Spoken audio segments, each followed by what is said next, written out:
Hello everyone, a very very good evening to all of you. कैसे हो आप सभी? आई होप आप सभी बहुत बढ़िया होंगे। तो आज का ये सेशन बहुत इंपॉर्टेंट होने जा रहा है वो सभी बच्चों के लिए जिनका इंग्लिश कंपलसरी है और पंजाबी कंपलसरी के मैं नोट्स आपको टेलीग्राम चैनल में सेंड करूंगा। संडे को संडे को शाम 4 बजे आपकी द गाइड यानी कि पूरा नॉवल हम इस लाइव सेशन में पढ़ेंगे। तो आप सबने वो लाइव सेशन भी अटेंड करना है, यानी कि कल। तो कल हम द गाइड को कवर अप करेंगे सारा, क्योंकि इसमें से 2 मार्क्स के क्वेश्चन भी आते हैं, 2 मार्क्स के क्वेश्चन भी कभी कभी आते हैं। और साथ में अगर यहाँ पर बात करूँ 2 मार्क्स, 5 मार्क्स, 10 मार्क्स और 20 मार्क्स का क्वेश्चन तो अब आने के बहुत चांसेस हैं। तो इसलिए द गाइड को हम अच्छे से पढ़ेंगे सो डैट कि आपके 2 क्वेश्चंस भी यहीं से कंप्लीट और कवर अप हो जाए। तो चलिए आज के सेशन में सबसे पहले हम बात करेंगे प्रोग्रेस की।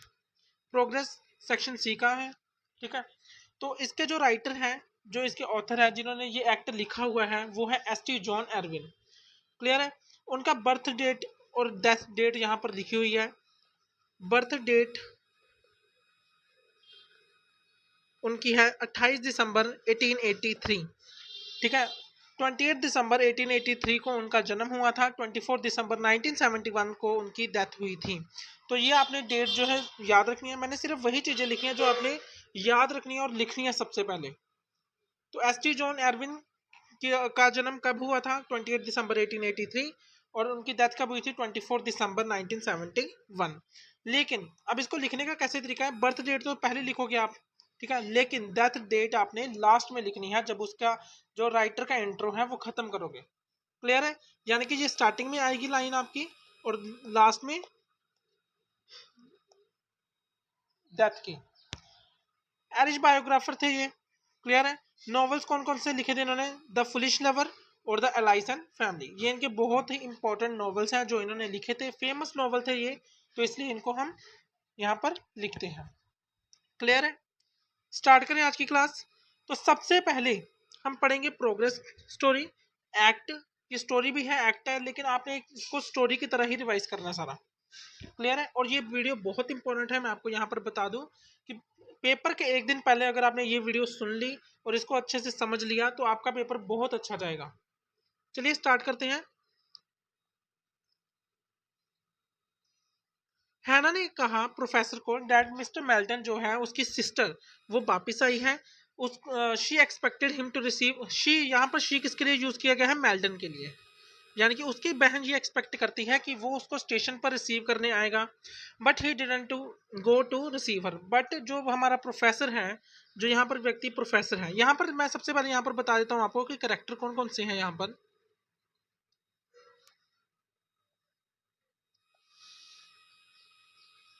करेक्टर यहाँ पर है हैना, और ये हैना जो है वो क्या है? मेड है। और साथ में प्रोफेसर, प्रोफेसर एक साइंटिस्ट है, और साथ में एक उसकी बहन Mrs Meldon. Is it clear to all? जो प्रोफेसर है वो उसको लेने नहीं जाता है स्टेशन पे। तो प्रोफेसर क्या बोलता है? He was busy with his experiment. वो कुछ एक्सपेरिमेंट कर रहा होता है और उसमें वो बिजी होता है। और उसकी सिस्टर खुद ब खुद ही घर आ जाएगी विदाउट हिम, उसके बिना ही उसकी बहन घर पे आ जाएगी। ही टेल्स हैना that he has a good news.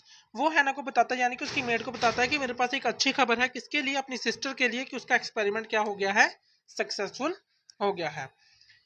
हैना कहती है कि मेल्टन जो है वो हैप्पी नहीं है क्योंकि वो उसको लेने नहीं गया। 3 साल बाद वो आई है, ठीक है, लेकिन उसका भाई उसको लेने नहीं गया। यहाँ पर मेल्टन की एक और चीज यहाँ पर हमें पता चलती है कि जो मेल्टन है उसका भाई, सॉरी उसका बेटा यानी कि सन जो है मारा गया है किसी वॉर में। क्लियर है? मेल्टन का जो बेटा है वो किसी वॉर में मारा गया है। तो प्रोफेसर कहता है कि उसको ये, मैंने तो ये सारी चीजें भूल चुका हूं मैं ये चीजें, ठीक है। और ये भी चीज साथ में जोड़ता है कि एक व्यक्ति को इतने डीपली सोचने की जरूरत नहीं है। अगर कोई व्यक्ति चला गया है तो चला गया है, उसको सोचने की ज्यादा जरूरत नहीं है। He says that it is not right for living to think much of the dead. कहता है ये सही बात नहीं है कि एक मृत व्यक्ति के बारे में सोचते रहना, ये अच्छी बात नहीं है। उसकी सिस्टर जो है एक मदर है, उसने अपना बेटा खो चुका हुआ है अभी तक। और ये तो नेचुरल है कि वो सैड तो होगी होगी, क्योंकि एक माँ का एक बच्चा जब खो जाता है, उसकी तो मृत्यु हो चुकी है अभी तक, उसके जो बेटे की मृत्यु हो चुकी है, जिसके कारण ये तो नेचुरल है कि उसको क्या होगा? वो उदास होगी, दुखी होगी। प्रोफेसर बोलता है he is sorry he could not come to receive her on station. अब उसकी बहन घर पे आ गई है और वो ये इसको बोल रहा है। Then he tells her about the success of his experiment, वो एक्सपेरिमेंट के बारे में उसको बताता है। He said that he will be now famous Mary. Clear हो गया? मैरी यानी कि साइंटिस्ट बनेगा, एक अच्छी हस्ती बन जाएगा। ठीक है। He has achieved the most wonderful success in his life, कि उसने एक मोस्ट वंडरफुल सक्सेस को अपने हाथ में लिया है। हैना ब्रिंग्स इन द व्रत। व्रत का क्या मतलब है? व्रत का यहाँ पर मतलब होता है माला। माला, ठीक है। उसने माला ली थी अपने हाथ में। मिस्टर मेल्टन ने उसके ब्रदर को बोला कि उसने ये माला ऑर्डर की थी अपने सन के लिए। ठीक है। सन का नाम भी यहाँ पर बता दिया उन्होंने, क्या है? मेल्टन के सन का, मिसेस मेल्टन के सन का क्या नाम है? एडी। क्लियर है? She will take it down after tea. ठीक है। तो वो उसको नीचे चाय के लिए बुलाती है। ठीक है। ये सारी चीजें होती है वहां पर। She asked her brother if he will come with her. वो अपने भाई को कहती है कि तू आएगा नीचे। ठीक है। प्रोफेसर कहता है पहले मुझे अपना काम फिनिश करने दो फिर मैं आता हूँ। प्रोफेसर ने कोई भी इंटरेस्ट नहीं दिखाया उस माला वगैरह पे। ठीक है। उसने बस अपने एक्सपेरिमेंट के बारे में बोलता गया। ठीक है। उसने ये भी बताया कि जो इसका इन्वेंशन है वो एक वॉर, बहुत बड़ी वॉर लेकर आ सकता है, यानी कि बहुत बड़ी वॉर करवा सकता है और बहुत सारे लोगों को मार सकता है। उसकी सिस्टर ने कहा कि इट विल एबॉलिश वॉर। ठीक है। वो उसकी जो सिस्टर है उसको कहती है कि जो जो वॉर है यानी कि युद्ध की स्थितियों को खत्म करना चाहिए। ठीक है तुम्हें। ठीक है। तो आगे प्रोफेसर उसके जवाब में कहता है कि एक चाइल्डिश, यानी कि चाइल्डिश कौन व्यक्ति होता है? जो बच्चों जैसी हरकतें करता है। ये भी आपको पता है, बच्चों के जैसे हरकतें करने वाला। ठीक है। वो कहता है कि बच्चों जैसे हरकतें मत करो, बच्चों के जैसे सोचो मत कि इसको मैं जो वॉर है उसको एबोलिश कर दूं, अपने एक्सपेरिमेंट को खराब कर दूं। ठीक है। कहता है मेरी इन्वेंशन बहुत बड़ी वॉर करवाएगा, वो बहुत हॉरिबल होगी। ठीक है। और जो मेरे बॉम्ब है वो बहुत ही ज्यादा घातक होंगे। ठीक है। जो बॉम्ब है पॉइजनस गैस के हैं और डिस्ट्रॉय कर देंगे थाउजेंड्स ऑफ लोगों को एक ही बार में। क्लियर हो गया? थाउजेंड्स ऑफ लोगों को एक ही बार में वो खत्म कर देंगे। He says he is doing something patriotic. Patriotic का यहाँ पर क्या मतलब है? पेट्रोइटिक है ना, पेट्रोइटिक का मतलब है देशभक्ति, कि वो देशभक्ति का काम कर रहा है। क्लियर हो गया? Mister Merton says that bomb will kill man. आदमी को मारा जाता है, औरतों को मारा जाता है, बच्चे भी मरते हैं बॉम्ब के कारण। ठीक है। प्रोफेसर बोलता है कि कोई डिफरेंस नहीं है यहाँ पर, कोई सोल्जर मर रहा है चाहे कोई सिविलियन मर रहा है, वॉर में हर एक को मरना ही पड़ता है। ठीक है। मिस्टर मेल्टन ने याद किया कि जब वो अपने सन के लिए अकेले के लिए सन को देखती थी तो वो बहुत उससे प्यार करती थी। वो हमेशा अपने सन के लिए प्रे करती थी। फुलिशली प्राउड करती थी जब वो यूनिफॉर्म में होता था। ठीक है। फुलिशली यानी मूर्खता के साथ वो प्राउड करती थी कि मेरा बेटा यूनिफॉर्म डाल रहा है, बल्कि उसका बेटा भी कहाँ पर होगा? फौज में होगा ऑब्वियसली। ठीक है। बट देन एक दिन आया, वॉर हुई जिसके कारण उसका बेटा जो मारा गया। ठीक है। She says that mother create beautiful thing. माँ एक अच्छी चीजें बनाती है, लेकिन मैड जो पागल साइंटिस्ट होते हैं, बॉम्ब्स बनाते हैं, जो न्यूक्लियर वॉर करवाने के लिए न्यूक्लियर बॉम्ब्स वगैरह बनाते हैं, वो क्या करते हैं? इन सबको तबाह कर देते हैं। क्लियर हो गया? Destroy them. ठीक है। He tells his sister that his bomb will kill more people quickly and merciful. Merciful होता है क्रूर, यानी कि क्रूरता के साथ। अब मुझे क्रूरता ऐसे लिखते हैं शायद, क्रूरता के साथ मार दिया जाएगा। Mister Melton ask her brother to destroy his invention. Mister Melton उसके ब्रदर को कहती है कि तुम इसको डिस्ट्रॉय कर दो। और वो when he laugh at the idea, जब उसकी बहन कहती है कि तुम इसको डिस्ट्रॉय कर दो, तो वो उसकी बहन पर हंसने लग पड़ता है, अपनी बहन पर हंसने लग पड़ता है। और शी हरसेल्फ ब्रेक द रिट्रोड, कहती है अगर तुमने इसको नहीं किया डिस्ट्रॉय तो मैं खुद कर दूंगी। ठीक है। द प्रोफेसर से कि ये तो आप डिस्ट्रॉय कर दोगे, अपनी बहन को कहता है कि ये तो तुम डिस्ट्रॉय कर दोगे। ठीक है। लेकिन मेरे दिमाग में जो ये फॉर्मूला है, हर एक चीज को बनाने का फॉर्मूला होता है, चाहे वो एक वैक्सीन है, चाहे कोई भी बॉम्ब है, चाहे न्यूक्लियर बॉम्ब है, चाहे कोई भी मिसाइल्स है, उसको बनाने का एक फॉर्मूला होता है। वो कहता है कि वो तो मेरे दिमाग में है। ठीक है। मिस्टर मेल्टन ज्यादा गुस्से में भी नहीं आती है और ना ही इतनी एक्साइटेड होती है। वो सिर्फ एक नाइफ लेती है, यानी कि चाकू लेती है, और अपने ब्रदर को मार देती है, यानी कि उसके ब्रदर को, वो अपने ही ब्रदर को मार देती है। किसके लिए? अपने देश के लिए। तो ये थी हमारी स्टोरी प्रोग्रेस। अगर हम यहाँ पर बात करें एक्ट, तो बहुत इंपॉर्टेंट है, इसके करेक्टर स्केच आपने करने हैं। मेन करेक्टर स्केच है मेल्डन, मिसेस मेल्डन, दूसरा हमारा प्रोफेसर। क्लियर हो गया? और इसका यहाँ पर मैं थीम बता देता हूँ, यहाँ पर थीम ऑफ दिस चैप्टर। तो जो थीम था हमारा चैप्टर का वो क्या था? देखो, सेल्फिशनेस थी,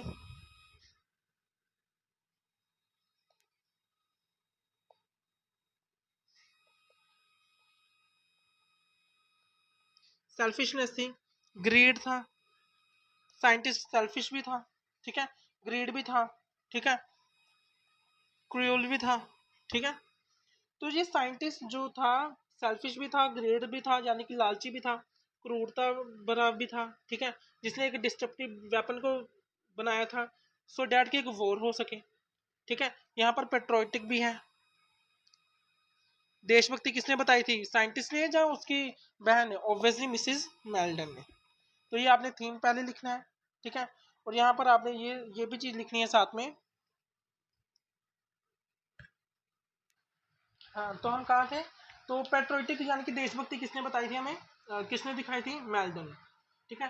तो ये हमारा थीम था जिसमें हमने पूरा पढ़ा कि ये थीम क्या है। सेल्फिशनेस है, ग्रीड है, क्रूएल्टी है साइंटिस्ट की, जो कि डिस्ट्रक्टिव जो वेपन्स हैं उनको बनाते हैं, वॉर हो जिससे, ठीक है।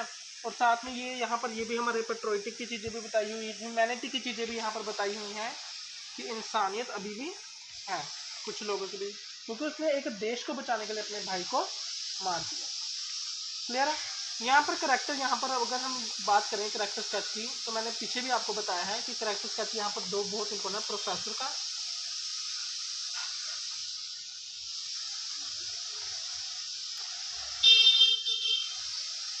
प्रोफेसर क्या हो रहा है,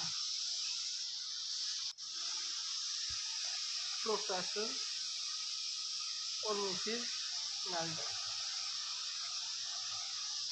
ठीक है। क्लियर होगा? तो सबसे पहला जो, अगर हम यहाँ पर बात करें तो हम मिस्टर मेल्डन का करेंगे, ठीक है। सबसे पहले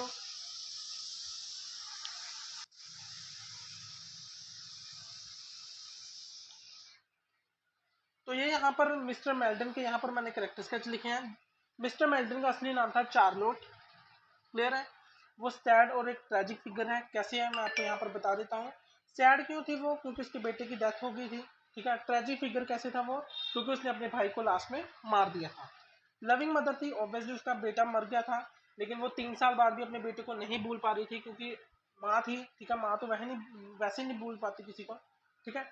डीप इमोशन थी जब वो प्रोफेसर है वो उसको बोलता है कि वो सबको, थाउजेंड्स ऑफ पीपल को एक ही झटके में मार देगा, ठीक है, ऐसा उसने बॉम्ब बनाया है। तो वो डीप इमोशनल हो जाती है अपने देश के प्रति, अपने लोगों के प्रति, अपने सिविलियंस के प्रति जो कंट्री के होते हैं। स्टोरी स्ट्रॉन्ग आइडिया था उसका, ठीक है। स्ट्रॉन्ग आइडिया क्या था कि हमें पीस चाहिए, ठीक है, किसी को नहीं मारना है, ठीक है। उसके स्ट्रॉन्ग आइडियाज चाहिए। वो कहती थी कि मुझे नॉन वायलेंस चाहिए, ठीक है। वो कहती है कि मुझे, मैं आपका जो फॉर्मूला आपने बनाया है उसको मैं डिस्ट्रॉय कर दूंगी, ठीक है। और उसका स्ट्रॉन्ग आइडिया क्या था कि मैंने अपने भाई को मार देना है, ठीक है। अगर वो नहीं मानेगा तो मैंने मार देना उसको। ये उसका स्ट्रॉन्ग आइडिया था।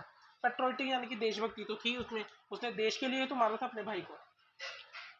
आगे नेक्स्ट हमारा है प्रोफेसर। प्रोफेसर का नाम था कोरी। क्लियर हो गया? प्रोफेसर का क्या नाम है? कोरी। सबसे पहले तो वो एक मैड साइंटिस्ट था।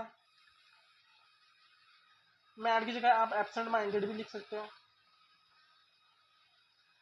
एब्सेंट माइंडेड पर्सन, जो साइंटिस्ट पर्सन लिख लो, मैड पर्सन में, ठीक है।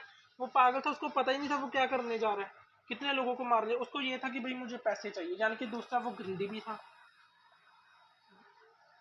Greedy man. क्लियर हो गया? थर्ड, ओपिनियन, पेंसिल नहीं चल रही है, ये पता नहीं क्यों। ओपिनियन अबाउट वुमेन, उसका वुमेन के रिलेटेड क्या ओपिनियन था आपको पता है? मैंने अभी आपको पढ़ाया था कि वो कह रहा था कि इमोशंस में नहीं बहना चाहिए हमें, ठीक है, भूल जाना चाहिए, डेथ हुई है भूल जाना चाहिए। तो उसका ये ओपिनियन था कि जो वुमेन है वो ज़्यादा इमोशनल होती है, वो एक चीज़ को सोचती रहती है। तो ये सारा आपने यहाँ पर लिखा है। क्लियर है? फोर्थ हमारा आ गया है यहाँ पर कि वो क्या करना चाहता था? डिस्ट्रक्शन करना चाहता था, ठीक है। साइंटिस्ट तो था वो, लेकिन डिस्ट्रक्शन करना चाहता था। तो क्या मतलब हुआ वो यहाँ पर? पेट्रोइटिक नहीं था, ठीक है, not a patriotic person. Clear हो गया। साथ में ह्यूमैनिटी तो वैसे ही नहीं था, ठीक है, ह्यूमैनिटी तो उसके बीच में वैसे ही नहीं थी, ठीक है। तो यहाँ पर हम यूज़ कर सकते हैं ह्यूमैनिटी, सेल्फिश यूज़ कर लेते हैं। क्लियर हो गया। ये 500 के 500 आपने अगर करेक्ट स्केच आ जाता है तो आपने ये लिख कर आना है। तो ये हमारी सबसे पहले जो हमने कवर अप किया है वो है हमारा प्रोग्रेस। प्रोग्रेस हमारी पूरी कंप्लीट होती है और इसके जो राइटर है वो कौन है, एस.टी. John AB. सेकंड हम यहाँ पर स्टार्ट करते हैं द मंकी पा, ठीक है। मंकी बंदर, इज पा यानी कि उसका पंजा। क्लियर हो गया, बंदर का पंजा, यानी कि ये बहुत ही ज़्यादा इंपॉर्टेंट है स्टोरी। और दूसरी बात यहाँ पर बताऊँ कि यहाँ पर एक मैजिकल चीज़ें हुई हैं यहाँ पर स्टोरी में, तो इसके बारे में चलो पढ़ते हैं हम, ठीक है। डब्ल्यू जैकोब्स के द्वारा ये लिखी गई है, यानी कि विलियम वेमार्क जैकोब्स के द्वारा ये लिखी गई है।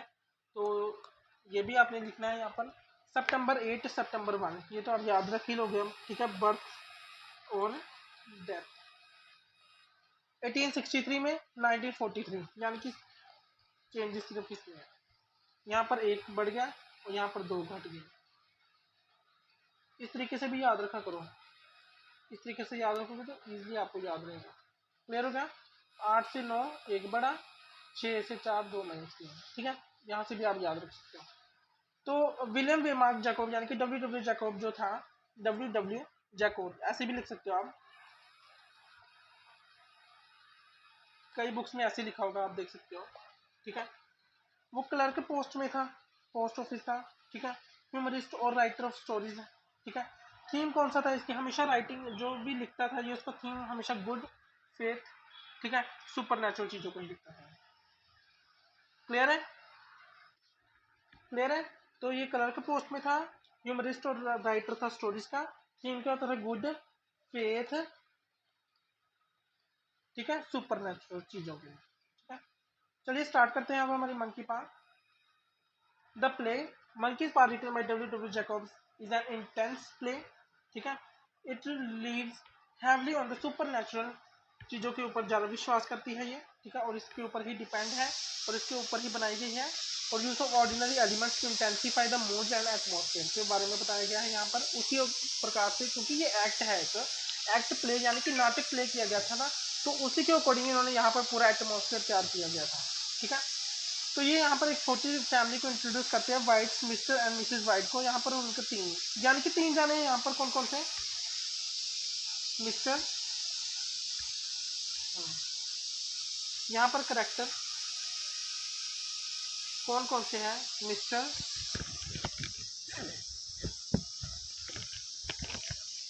मिस्टर वाइट, मिसेस वाइट और हेल्बर्ट, यानी कि उनका सन। क्लियर हो गया, क्लियर है, यहाँ तक लाइन हो गई हमारी। हेल्बर्ट जो था इलेक्ट्रिकल डिपार्टमेंट में काम करता था, ठीक है, वो अभी नए हाउस में जो ट्रांसफर हुए थे एक हिसाब से, but the location of house उनको डिजायरेबल नहीं लगती थी, ठीक है। And it is at the end of the muddy lane and close to the cemetery too. Cemetery का क्या मतलब होता है, सीमेट्री यानी कि यहाँ पर लगा लो शमशान घाट हो गया, ठीक है, कबर कुबर जहाँ पर करते हैं, ठीक है, उसको हम सीमेंट्री बोलते हैं। क्लियर हो गया। This details are important in the play when the play starts. Mr, अब स्टार्ट हो गया प्ले, अब ध्यान से सुनना है इसको, बहुत इंपॉर्टेंट है स्टोरी। अगर आपने ये स्टोरी सुन ली तो आपको ये सारा कवर अप हो जाएगा। चलिए, मिस्टर वाइट और हेrbert आर प्लेइंग चेस, वो दोनों चेस खेल रहे थे, जो बाहर की विंडो थी बहुत होइलिंग थी, ठीक है, ठीक है।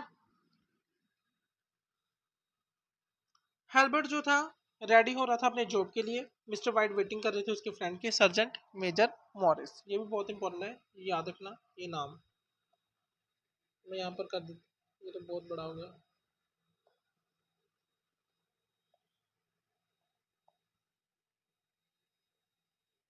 क्लियर है, ये याद रखना, सर्जेंट मेजर मॉरिस, ठीक है। क्लियर हो गया। When he joined them, we see that he has served in the war, उसने वॉर में, मतलब कि वॉर में लड़ा लुड़ा हुआ होगा, ठीक है।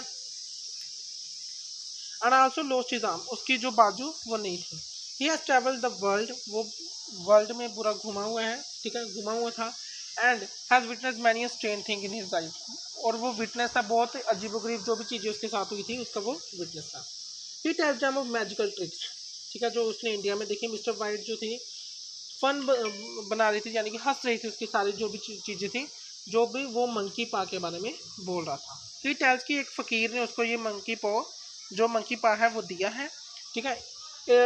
It is that 3 people can make 3 wishes, 3 लोग ही 3 विशेज को बना, 3 लोगों ने जो है 3 विशेज ली थी। देयर विश विल, उनकी जो विश है वो ट्रू हुई थी, but in veg they would wish that they had not, ठीक है,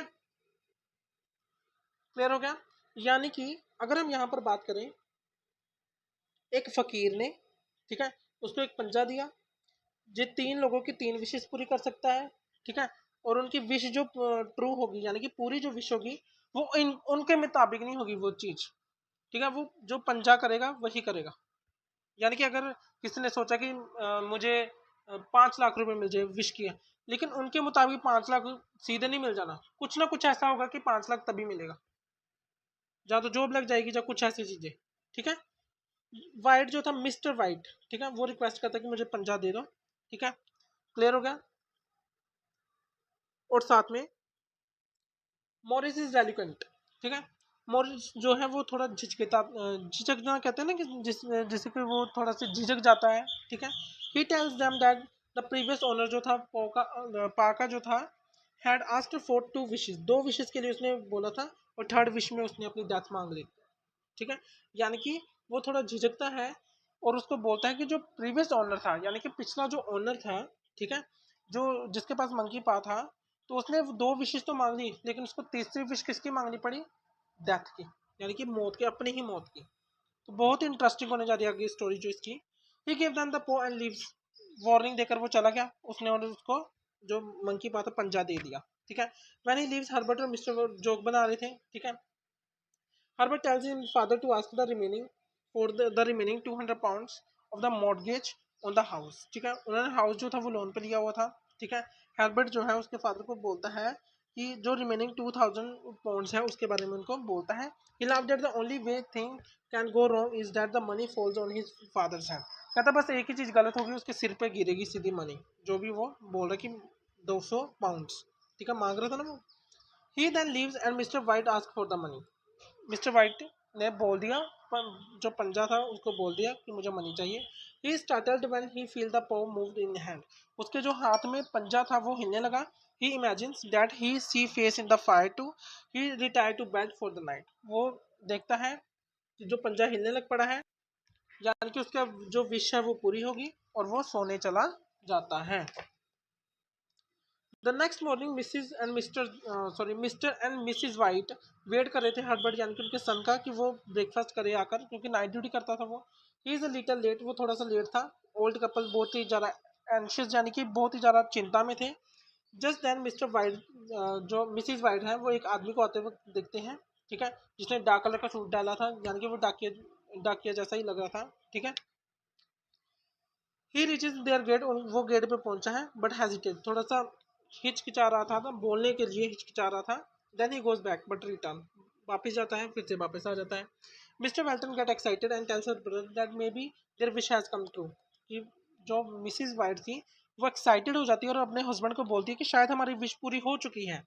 she wonder if it could be the payment, वो कहती है कि क्या पता ये पेमेंट हो जिसके लिए हमने बोला हो, ठीक है। The man comes and he is a bit nervous, जो व्यक्ति आया था वो आ जाता है अंदर, लेकिन वो बहुत नर्वस हो जाता है, ठीक है। He tells them he has come from the electrical department, जहां पर उसका बेटा काम करता था वहीं से एक व्यक्ति आता है, ठीक है। और साथ में वो ऐड करता है कि मैं एक जो हर्बर्ट है आपका जो बेटा है उसका साथी हूँ, ठीक है, क्लियर हो गया, ठीक है। उसने रात को जब वो गया था तो उसने सारी स्टोरीज वगैरह बताई थी, ये कट हो गया, उसने सारी स्टोरीज वगैरह बताई थी अपने कॉलेजेस को भी, यानी कि अपने साथियों को भी सुनाई थी। He had not paid attention, उसने कोई भी अटेंशन नहीं दिखाई, यानी कि मशीन के अंदर उसका हाथ चला गया, ठीक है। विच हैज जस्ट गॉब्ड हिम, उसने मशीन ने उसको खींच लिया, वो मर गया, बॉडी उसकी मैंगल्ड अप हो गई, यानी कि उसकी जो बॉडी थी वो पूरी कटर के साथ कट चुकी थी, ठीक है। ही सेज दैट कंपनी ने उसको कुछ कंपनसेशन भेजी है उनके फैमिली को। Mister White asked him what is the sum, तो वो बोलता है 200 पाउंड्स। यानी कि जो जो मंकी का पंजा था उसने उनकी विश तो पूरी कर दी, लेकिन उनके मुताबिक नहीं, क्योंकि कोई भी व्यक्ति नहीं चाहेगा कि उसका बेटा मर जाए और उसकी कंपनी से ही उनको कंपनसेशन मिले, वो भी उतने पैसे की जो हमने विश मांगी है, ऑब्वियसली बात है ना। तो ये मंकी पा ने दूसरे तरीके से उनकी विश पूरी की।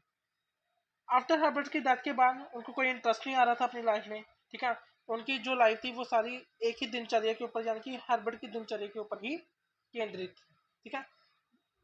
दे have nothing to look forward, किसकी तरफ देखना था और किसके लिए जीना था उनको नहीं पता था, ठीक है। तभी मिस्टर वाइट ने आइडिया लगाया कि वो विश मांगेगी अपने सन के लिए कि वो हमेशा के लिए जिंदा हो जाए और फिर से जो है जिंदा हो जाए, ठीक है। शी मेक विश, उसने विश मांगी, ठीक है। और वो डर गई थी कि क्या होगा अब, ठीक है। वहीं पर क्या होता है, डोर जो होता है वो दस्तक देता है, यानी कि कोई डोर के बाहर आता है और डोर को नॉक नॉक करता है, ठीक है। मिसिज वाइट जो थी वो बहुत खुशी से डोर को जा रही थी ओपन करने, लेकिन उसको डर लगने लग पड़ता है कि हर्बर्ट की क्या कंडीशन होगी, क्योंकि हर्बर्ट तो मर चुका था, उसकी जो बॉडी थी वो तो पूरी मैंगल्ड अप हो गई थी, पूरी कटफट गई हुई थी, ठीक है। आज mister white struggle with bolt, ठीक है। मिसिज वाइट बल्कि वो स्ट्रगल कर रही थी, ठीक है। मिस्टर वाइट जो मिसिज वाइट है वो मंकीज पार्टी को ढूंढना स्टार्ट कर देती है और वो अपनी फाइनल विश मांगती है, यानी कि थर्ड विश मांगना स्टार्ट, क्योंकि वो तो डर गई थी कि बाहर कौन होगा, ठीक है। और वो फाइनल विश मांगती है। और क्या वो फाइनल विश मांगती है मैं आपको यहाँ पर बताता हूँ। नॉकिंग जो थी, जो दस्तक की आवाज थी वो बहुत लाउडर हो रही थी, ऐसा लग रहा था कोई अपनी बॉडी ही किस पर मार रहा है, दरवाजे के ऊपर मार रहा है, ठीक है। यहाँ पर लिखा हुआ है knocking become louder and louder, it is as if the body is throwing itself against the door, ठीक है। It could be the wind, ये हवा भी हो सकती थी, also but the doubt is not clear, ठीक है। जो डाउट था वो क्लियर नहीं था कि ये कौन है बाहर, ठीक है। तो वो जो मिस्टर वाइट मिसिज वाइट है वो क्या करती है, अपनी विश मांगती है। क्या मांगती है, सबसे पहले उसने फाइंड कर दिया किसको, पंजे को, ठीक है। वो विश मांगती है कि जो मेरा बेटा है वो lie in peace forever, RIP का यूज करते हैं हम, रेस्ट इन पीस, ठीक है। वैसे उसने मांगी विश कि मेरा बेटा rest in peace for ever, यानी कि हमेशा के लिए शांत हो जाए। तभी मिसिज वाइट जो होती है वो अपने आप को बहुत ही ज़्यादा कहते हैं ना कि हिम्मत कर कर वो दरवाज़ा खोलती है, लेकिन वहां पर कोई भी नहीं था। क्लियर हो गया। तो ये था हमारा द मंकी पा। तो अब हम करते हैं यहाँ पर थीम करते हैं सबसे पहले इसका। अब मुझे बताओ इसका थीम क्या होना चाहिए। स्टोरी आपने सारी समझी है, अब इसका थीम होना क्या चाहिए। सबसे पहली बात यहाँ पर अगर मैं बताऊं तो थीम क्या है इसका कि मैजिक से कोई भी चीज़ स्ट्रेंज, जो थीम है स्ट्रेंज यानी कि अजीबोगरीब चीज़ें हो सकती हैं, ठीक है। सबसे पहला थीम तो यही होगा, ठीक है। मैजिक, अगर उन्होंने मैजिक वगैरह के बारे में सोचा ऐसी चीज़ें हुई तो उनके साथ स्ट्रेंज चीज़ें हुई, यानी कि अजीबोगरीब चीज़ें हुई थी, ठीक है। तो इसके लिए हम यहाँ पर मान सकते हैं कि ये क्या है, थीम इसका सुपर नेचुरल एलिमेंट्स के ऊपर डिपेंडेंट है, ठीक है। सुपर नेचुरल एलिमेंट्स के ऊपर, ठीक है। सुपर नेचुरल एलिमेंट्स के कारण ये सारा प्ले चला है, ठीक है। जहाँ पर एक मिस्ट्री बनाई हुई थी पूरी, ठीक है। मिस्ट्री थी इसमें, ठीक है। इसी के अराउंड ही सारा प्ले चला है, ठीक है। और यहाँ पर विशेष के ऊपर भी सारा जितना भी प्ले था वो चला है। और इसी के बीच जब सुपर नेचुरल एलिमेंट्स लिखोगे तो उसके बीच में बताना किस चेंजिंग है होती है, ठीक है। क्लियर हो गया, क्लियर है। चलिए अब हम बात करते हैं करेक्टर स्केच की। मिस्टर वाइट, मिसिज वाइट और हेडबर्ट की करेक्टर स्केच की हम यहाँ पर बात करते हैं। तो सबसे पहले तो ये वो एल्डर था और वो क्या था, मेन हेड था ऑफ द फैमिली। सिंपल था, सिंपल लिविंग थी उसकी, छोटे से घर में रहते थे, ठीक है। काइंड था, ठीक है। फोर्थ आ जाता है लविंग हस्बैंड था, यानी कि अपने जो अपनी वाइफ है और अपने जो सन का है वो बहुत ध्यान रखता था। क्लियर है। क्यूरियस था, यानी कि जिज्ञासु, हर एक चीज जानने की जिसको होती है उसको हम कहते हैं क्यूरियस, पर्सन, ठीक है। और साथ में एक और लिख सकते हैं वैसे हम, बड़े एथलीट। आगे हम यहाँ पर बात करते हैं मिसिज वाइट की, ठीक है। मिसिज वाइट का यहाँ पर लिखते हैं, एक और लिख लेते हैं यहाँ पे इमोशनल, क्योंकि उसका बेटा मर गया था ना, पीछे ही मैंने आपको पढ़ाया था ना प्रोग्रेस में, तो यहाँ पर ये लिखा जा सकता है। मिसिज वाइट लविंग थी, काइंड थी, ठीक है। सबसे बड़ी बात हाउस वाइफ थी, सारा घर का काम वगैरह संभालती थी, ठीक है। इमोशनल थी, डिप्रेस्ड थी क्योंकि बेटा मर गया था उसका, ठीक है।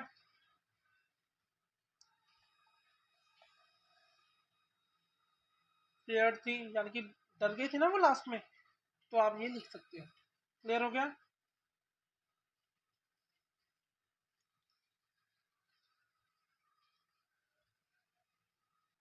अब हम पढ़ेंगे हेrbert का करेक्टर स्केच, ठीक है। सबसे पहले अडल्ट था, ठीक है, काम करने भी जाता था, हार्ड वर्किंग होगा, ठीक है। चेस खेलते खेलते मजाक भी कर रहा था, फन बना रहा था, यानी कि ह्यूमरस इन नेचर था, ठीक है। और क्या लिख सकते हैं यहाँ पर, लॉयल था और लविंग था अपने माँ बाप के प्रति, ठीक है। तो आपने केयरलेस, क्योंकि केयरलेस की वजह से ही उसका हाथ कहाँ पर गया था, मशीन के अंदर। और साथ में यहाँ पर हम लिख सकते हैं, 5 हुए हैं, एक और लिखेंगे हम, रिस्पॉन्सिबल पर्सन था। तो ये थे हमारे सारे करेक्टर स्केच। तो हम यहाँ पर स्क्रीनशॉट ले लेना इसका। चलिए अगले स्टोरी हम स्टार्ट करते हैं, और जो अगला एक्ट है हमारा वो है sorry wrong number. Sorry wrong number, Lucille Fletcher, ठीक है। 28 मई 1912 में बर्थ हुआ था, 31 अगस्त 2000 को डेथ हुई थी। अमेरिकन स्क्रीन राइटर थे फिल्म, रेडियो और टेलीविजन के। वर्क क्या क्या किया था, लाइब्रेरियन और क्लर्क, लाइब्रेरी में क्लर्क, ठीक है। हस्बैंड को थे बर्नार्ड हरमन, ठीक है। सक्सेस कहाँ पर पाई थी इन्होंने, सॉरी रॉन्ग नंबर में, ठीक है। और 1943 में ये सॉरी रॉन्ग नंबर एक्ट लिखा गया था, प्ले किया गया था। चलिए अब स्टार्ट करते हैं sorry wrong number. Sorry wrong number एक बेसिकली मर्डर मिस्ट्री है, ठीक है, but not a detective play. ये डिटेक्टिव प्ले बिल्कुल भी नहीं है, ये क्या है, एक मर्डर मिस्ट्री है। मर्डर प्लान था, कमिटेड था, कोई एफर्ट्स नहीं बनाए गए थे इसको सॉल्व करने के लिए, इस मिस्ट्री को। As to who is the master brain behind it, कोई यहाँ पर कोई डिटेक्शन नहीं की गई, यहाँ पर कोई सोल्व नहीं किया गया इसको कि मास्टर कौन है, कहते हैं ना मास्टर माइंड कौन है जो मर्डर के पीछे गया था। On another another level the play is subtle, ठीक है, क्रिटिसिज्म है of the failure of various state agencies to protect the life of a citizen, ठीक है, ठीक है। तो दूसरे तरफ अगर हम बात करें तो प्ले एक सबटल है, क्रिटिसिज्म है, विफलता है एक हिसाब से, ठीक है, कि बहुत सारी जो स्टेट एजेंसी हैं वो क्या हुई थी, फेल हो गई थी एक सिटीजन को प्रोटेक्ट करने में, ठीक है। Story moves around Mrs Stevenson and old ailing man, women, sorry. Clear हो गया, क्लियर है।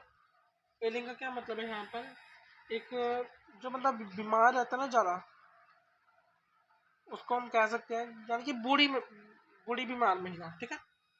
हाँ, ओल्ड, हाँ बीमार। पेन नहीं चल रहा आज, पता नहीं क्यों। मुझे पेन चलाने के लिए 2-2 मिनट बात करना पड़ रहा है। बीमार, क्लियर हो गया। She has been confined to the bed for the last 12 year, 12 साल तक वो कहाँ पर थी, सिर्फ अपने बिस्तर पर लेटी रहती थी। क्लियर हो गया। मोस्टली शी इज अलोन, वो ज़्यादातर अकेली ही थी। There being only 2 person in her life, husband और उसकी एक जो नर्स रहती थी, ठीक है, 2 ही जाने थे उसकी लाइफ में। On this particular day nurse leave होगी, जब उस दिन मर्डर होना था उस दिन, ठीक है, उस दिन उसकी जो नर्स थी वो पहले ही घर चली गई थी, जल्दी चली गई थी, ठीक है। उसका जो हस्बैंड था वो बिजी था ऑफिस में, ठीक है, व्यस्त रहने वाला था, ठीक है, इवनिंग तक काम कर रहा था अप टू इवनिंग लास्ट, ठीक है। Her mind is invaded of sickening, ठीक है, फीलिंग इन इनसिक्योरिटी, उसका जो मन था वो क्या होता था कि असुरक्षित, मतलब कि कह सकते कि सिक्योरिटी नहीं, यानी कि सुरक्षा नहीं, ठीक है। उसी के अकॉर्डिंग उसका मन जो था वो बहुत ज़्यादा उसको अंदर से खाता रहता था कि मैं सिक्योर नहीं हूँ, यहाँ पर अकेली रहती हूँ, नर्स है मेरे पास वो भी चली गई है, ठीक है। She tries to contact her husband, वो अपने ट्राई करती है अपने पति को फ़ोन लगाने के लिए, लेकिन लाइन हमेशा बिजी जो है वही दिखाई देती है। In the process her telephone line get connected with another line, उसकी जो टेलीफोन लाइन थी वो किसी और के साथ कनेक्ट हो जाती है, किसी और फ़ोन के साथ, ठीक है। She overhears a man giving instruction to another man, ठीक है, एक व्यक्ति दूसरे व्यक्ति को कंस्ट्रक्शन कह रहा हूँ, इंस्ट्रक्शन दे रहा था। वो मैन कौन था? जॉर्ज, ठीक है, कि मर्डर करने हैं एक ओल्ड वुमेन का। According to this plan the hard murder is to kill the women at 11:15 PM, ये बात याद रखना, 11:15 पर, 11:15 जिसे हम कहते हैं, ठीक है। The time time local, locate लिखा हुआ ना यहाँ पर लोकल लिख लेना,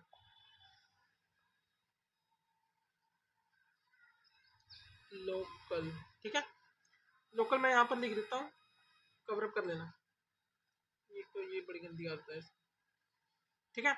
A train takes to cross the nearby bridge, ठीक है, so that her screams are muffled in the noise of the train, clear हो गया। यानी कि उसने किस तरीके से बोला था कि 11:15 पर ही उस व्यक्ति को मारना है, जब एक लोकल ट्रेन जो है पुल से गुजरेगी, ठीक है, ब्रिज यानी कि पुल से गुजरेगी, ताकि उसकी चीखें जो ट्रेन है उसकी आवाज में दब जाए, ठीक है, मफ्ट दब जाना in the noise of the train. Screams का क्या क्या हो रहा है? स्क्रीम्स का क्या मतलब होता है? जो चीख चिल्लाते हैं ना लोग, हाँ, चीख को ही हम क्या कहते हैं? Screams. He is directed to remove some jewelries from the apartment so that it look a case of robbery, कहते हैं कि तुम्हें साथ में कुछ ज्वेलरीज जो है उसको चुराना है, ठीक है, किसके? उसके घर से, so that कि ये क्या लगे कि एक चोरी हुई है सिर्फ, ठीक है, क्लियर हो गया। मिस्टर शिवन शॉक्ड हो जाती है और फ्रेंटिक एफर्ट, साथ में वो एक एफर्ट बनाती है, कहते हैं ना इमरजेंसी में फटाफट कर दी वो चीज उसी क्षण, ठीक है, to trace the call through the telephone operator, ठीक है, टेलीफोन ऑपरेटर के थ्रू वो कॉल को ऑपरेट करना चाहती है। ये एफर्ट उसका फिटाइल निकलता है, यानी कि व्यर्थ निकलता है, because of the uncooperative behaviour of telephone staff, ठीक है, टेलीफोन स्टाफ ने उसकी बिल्कुल भी उसको कोऑपरेट नहीं किया, जिसके कारण उसका जो ये एफर्ट है वो क्या जाता है? व्यर्थ जाता है। फिटाइल का क्या मतलब होता है? व्यर्थ जाना, व्यर्थ, क्लियर हो गया। फ्रैंटिक होता है शन, क्या कह सकते हैं इसको हम, उसी पल का उसी, ये आपको याद रहेंगी चीजें बाद में, ठीक है। और पेपर के एक दिन पहले अगर आप इसकी पीडीएफ भी रिवाइज कर लोगे तो आपका पेपर बहुत अच्छा निकलेगा। She then contacts police department को, वो कॉन्टैक्ट करती है। The callous and indifferent subject duffy, हाँ ये सबसे इंपॉर्टेंट है, यही मैं लाइन ढूंढ रहा था, ठीक है, ये बहुत इंपॉर्टेंट है। सर्जेंट डफी का भी करेक्टर स्केच आ सकता है, तो इसका भी हमने कवर अप करना है, ठीक है। Deals with situation typical departmental way, ठीक है। He is more concerned about the food in front of him than the life of him, वो खाना खा रही थी उस टाइम, ठीक है, जो सर्जेंट डफी थी वो उस टाइम खाना खा रही थी जब उसने स्टीवनसन ने उसको फोन किया, ठीक है, लेकिन उसने ज़्यादा किसको प्रेफर किया? फूड को, देन ह्यूमन बीइंग, किसी की लाइफ बचाने से पहले वो कहती है मैं खाना खाना है, क्लियर है। वो क्या कह रही थी कि पहले मैंने खाना खाना है। Slowly it dawns on Mrs. Stevenson that the location described on the phone call is similar to her own flat. कुछ ही क्षण में उसको पता चल जाता है, थोड़ी देर बाद, यानी कि उसको पता चल जाता है कि ये जो उसने बोली थी ये सारी चीज़ें कि ये ऐसे ब्रिज होना चाहिए, ब्रिज से 11:15 पर जो ट्रेन गुजरी, तो उसको ऐसा लग रहा था कि ये मेरे फ्लैट की बात ही हो रही है, ठीक है। इट मेक्स पैनिकली, वो बहुत ज़्यादा पैनिक हो जाती है, ठीक है, हर कंडीशन बिकम वर्स, उसकी कंडीशन बहुत ख़राब होना स्टार्ट हो जाती है। When she receive a phonogram from her husband that he will not come home for the night, तभी उसको उसके हस्बैंड से एक मैसेज मिल जाता है एक हिसाब से, ठीक है, तो उसको पता चल जाता है कि उसका हस्बैंड आज रात को घर पे नहीं आएगा, क्लियर हो गया, कोई भी डाउट? आगे, desperately looking for any kind of human company, she rings hospital to hire a nurse for the night. अब देखो कहीं भी उसको हेल्प तो मिल नहीं रही थी, तो इसलिए उसने कहा कि मुझे कोई ना कोई तो यहाँ पर चाहिए, इसलिए हम कहते हैं इसको any kind of human company, कोई भी व्यक्ति चाहिए उसको कि अपने पास हो, मेरे पास वो व्यक्ति हो। उसने फ़ोन किया किसको, हॉस्पिटल को, ताकि एक नर्स आ सके, उस रात रह सके उसके साथ, ठीक है। Here also she faces disappointment, वहाँ पर भी उसको डिसअपॉइंटेड ही वो डिसअपॉइंटेड ही हुई, क्योंकि वो उन्होंने बोल दिया था कि हम रात को नर्स को नहीं भेज सकते। In the mean time the appointment hours comes, appointment hours comes का क्या मतलब है, जो अपॉइंट किया गया था जॉर्ज के द्वारा कि 11:15 पर ही आपने मारना है, तो 11 तो बज गए, अब ये 11:15 भी होने वाले हैं। The murder enter her house, तभी मर्डरर जो था उसके घर पे आया, उसने एंटर कर दिया, ठीक है। अच्छा यहाँ पर मैं आपको ये बता दूं, एंटर के साथ कभी भी इंटू मत लगाना, ठीक है, ये बात याद रखना, एंटर के साथ कभी भी इंटू नहीं लगता। और उसका मर्डर कर दिया उसने with knife. Her last moment efforts has connected her telephone to the police department, ठीक है। वो साथ साथ में जब जैसे मर्डर आया, उसने पहले दरवाजा खटखटाना स्टार्ट किया, ठीक है, नॉक करना स्टार्ट किया, तभी उसने फोन लगाना स्टार्ट कर दिया किसको, पुलिस डिपार्टमेंट को, ठीक है। तभी मर्डर अंदर आया और उसको चाकू से मार दिया। साथ ही जो फोन था वो तो लगा हुआ था, साथ में कनेक्ट हो गया किसके साथ, किसके साथ हो गया कनेक्ट, पुलिस डिपार्टमेंट के साथ। But when surgeon Duffy calls comes, जब उसकी कॉल आई, ठीक है, कनेक्ट हो गया, लेकिन वो चुप थी, बंद हो गया फोन, फिर से उसकी डफी की कॉल आती है, ठीक है। तो तब तक तो वो मर चुकी थी, क्योंकि मर्डर तो हो चुका था। It is a murder who picks up the phone, अब किसने को जो कॉल उठाई थी, ठीक है, तो वो कॉल जो मर्डर ने उठाई थी, उसमें जो सर्जन डफी है वो बोलती है हेलो कौन है, ठीक है, तो वो बोलता है सॉरी रॉन्ग नंबर, कि सॉरी गलत नंबर लगा है। Thus the place full of suspense and an air of expectancy from the beginning to the end, यानी कि वो किसी की परवाह कर रही थी कोई मर जाएगा वगैरह, उसको ये नहीं पता था कि ये उसी का ही मर्डर होने वाला थोड़ी देर तक, तो इसलिए ये सस्पेंस था उसको। क्लियर हो गया, कोई भी डाउट, थीम कर ले इसका। तो चलिए पढ़ते हैं अब हमारा थीम।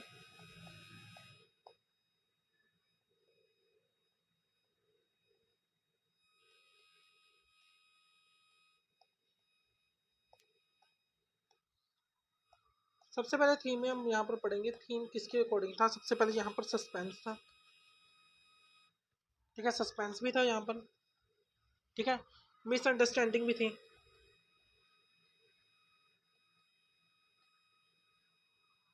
ठीक है, हेल्पलेसनेस,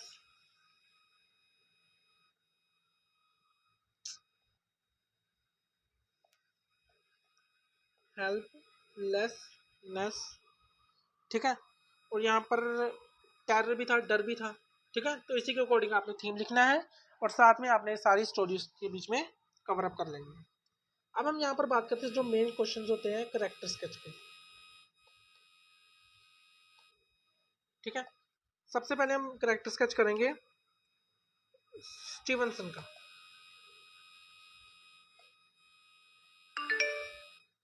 मिसिस स्टीवनसन, और दूसरे का क्या नाम था, सर्जेंट डफी, ठीक है। इसका करेक्टर स्केच करेंगे साथ साथ में, मिसिस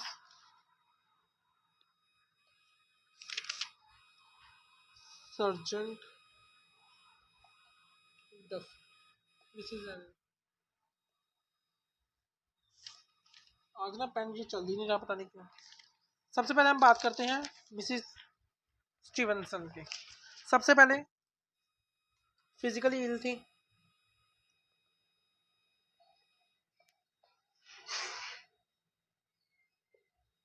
ठीक है, फिजिकली क्या थी, वो इल थी। सेकंड, नर्वस थी, ठीक है, क्योंकि वो व्यक्ति आ रहा था, ठीक है, मर्डर होने वाला था, तो वो नर्वस थी। थर्ड, वो हेल्पलेस थी, यहाँ पर आप देखना कि उसने बहुत सारे डिपार्टमेंट्स को फ़ोन किए थे, नर्स को भी फ़ोन किया था कि वो एक रात के लिए वहाँ पर आ जाए, लेकिन उन्होंने कहा था हमारी ये पॉलिसी नहीं है, हम अपने जो नर्सेज हैं उनको आधी रात को नहीं भेज सकते। इमोशनल थी, ठीक है, रोने लग पड़ी थी जब उसने ये सुना था कि किसी को मार देंगे, ठीक है। और साथ में ट्रेजिक ट्रेजिक ये थी, वेल्थी और रिच भी थी ये, ठीक है, रिच भी थी, ठीक है। तभी नर्सें वगैरह घूम रही थी उसके पास में। क्लियर हो गया। अगला हमारा आता है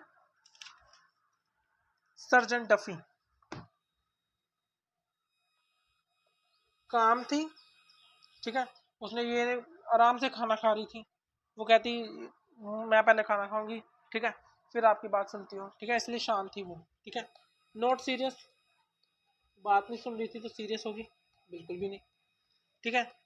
अच्छा, उसने ना एक चीज बोली थी यहाँ पर कि हम ऐसे नहीं कुछ भी कर सकते, कि ब्रिज तो बहुत सारे होते हैं, ठीक है। जब उसने कहा था कि ब्रिज वगैरह जो था उसके पास ही किसी की डेथ होगी, तो वो कहते हैं हम ऐसे नहीं कर सकते, हमारा भी कोई प्रोसीजर होता है, जैसे कि कोई भी पुलिस स्टेशन जाते हैं रिपोर्ट लिखाने, कहते हैं ना प्रोसीजर है हमारा, पहले ऐसे करना पड़ेगा, ऐसे करना पड़ेगा। वो सर्जन डफी ने भी ऐसे कहा था कि ये कुछ प्रोसीजर होते हैं, पहले उसको फॉलो करेंगे, फिर हम इंस्पेक्शन के लिए करेंगे, ठीक है।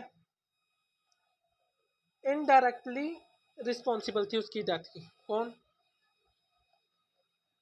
डफी,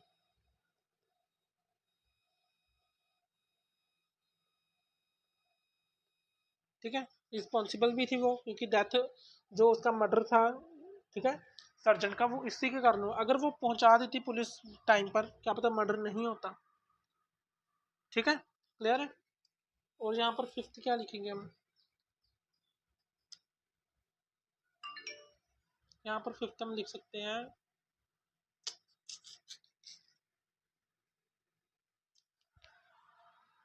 एक चीज यहाँ पर लिख सकते हैं हम, ई मॉरल लिख लग सकते हैं हम, है ना, क्योंकि उसने अच्छे से ड्यूटी नहीं निभाई थी अपनी। क्रूअल लिख सकते हैं यहाँ पर, ठीक है। क्लियर है। निर्दयी जिसे हम कहते हैं, ठीक है। तो आज हमने 3 स्टोरीज को कवर किया है, एक्ट्स को, ठीक है। आई होप आपको समझ में लग गया होगा अच्छे से। तो कल हम लाइव क्लास लेंगे जिसमें मैं द गाइड को अब पढ़ाऊंगा, ठीक है। बाकी जो है इसकी वीडियोज ही आएंगे आपको। तो आप सबने कल पूरे 4 बजे द गाइड पढ़ना है अच्छे से, वो भी मेरे साथ लाइव सेशन में।